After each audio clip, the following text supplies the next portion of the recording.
ఈరోజు మనకి Machilipatnam fishing harbour కి సందర్శించడానికి అదే విధంగా వర్కులు ఎలా జరుగుతున్నాయని చూడడానికి ఈరోజు మన మినిస్టర్ గారు జనార్దన్ రెడ్డి గారు, అదేవిధంగా స్థానిక మినిస్టర్ గారు కొల్లు రవీంద్ర గారు, అదేవిధంగా మ్యారిటైమ్ చైర్మన్ దామచల్ల సత్య గారు, ఇన్ఛార్జ్ మినిస్టర్ సుభాష్ గారు, అదేవిధంగా కలెక్టర్ గారు అందరూ కూడా ఇక్కడికి రావడం జరిగింది.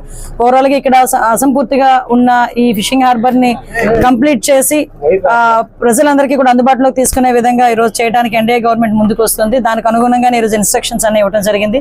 ఈ నేపథ్యంలో ఇక్కడికి వచ్చిన తర్వాత స్థానికులు అదేవిధంగా మీరందరూ కూడా రిక్వెస్ట్ చేసిన మీదట ఈరోజు మెరైన్ పోలీస్ స్టేషన్ గురించి కూడా చాలా క్లియర్ గా అడగడం జరిగిందండి. ఓవరాల్ గా స్టేట్ లెవెల్లో 21 మెరైన్ స్టేషన్స్ ఉంటాయి. అందులో 3 మెరైన్ స్టేషన్స్ ఒక కృష్ణా జిల్లాలోనే ఇక్కడే ఉండటం అన్నది మనం కూడా ఇక్కడ ఉన్న ప్రాధాన్యతను మనం గుర్తుపెట్టుకోవాలి, అదేవిధంగా తెలుసుకోవాలి.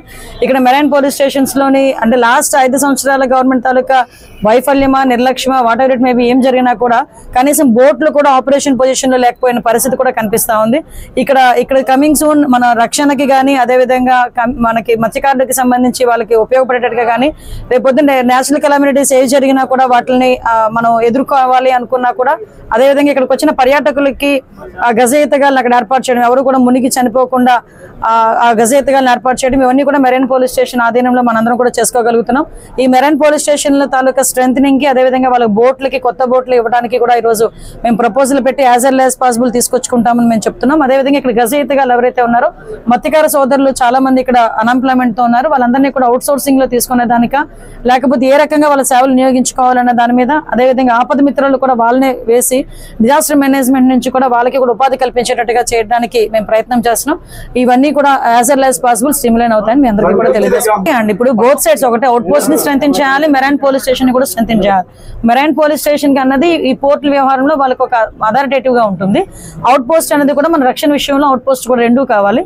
డెఫినెట్ గా ఈ రెండింటిని కూడా స్ట్రెంథెన్ చేసుకుంటాం, మెరైన్ పోలీస్ స్టేషన్ ని కూడా స్ట్రెంథెన్ చేసుకుంటాం. ప్రధానమంత్రి నరేంద్ర మోడీ గారి ఇన్స్ట్రక్షన్స్ మేరకు అన్ని నిఘా వర్గాలు కూడా అదే దాని మీద పనిచేస్తున్నాయండి. భద్రత ఎక్కడా కూడా ఇబ్బంది లేకుండా ఎక్కడైనా అనుమానాస్పదంగా ఎవరైనా ఉన్నారు, విదేశీయులు ఎవరైనా వచ్చారు, లేకపోతే ఎవరైనా సింపథైజర్స్ ఉన్నారు, ఇవన్నీ కూడా నిఘా వర్గాలన్నీ కూడా దర్యాప్తు చేస్తున్నాయి. దాని మీద మనం కదా పాకిస్తాన్ వాళ్ళందరూ ఎవరైతే ఉన్నారో వాళ్ళందరికీ కూడా వెళ్ళడం జరిగిందండి. వాళ్ళందరూ కూడా వెళ్తారు. కనబడిన వాళ్ళు కూడా అందరినీ పంపించారు.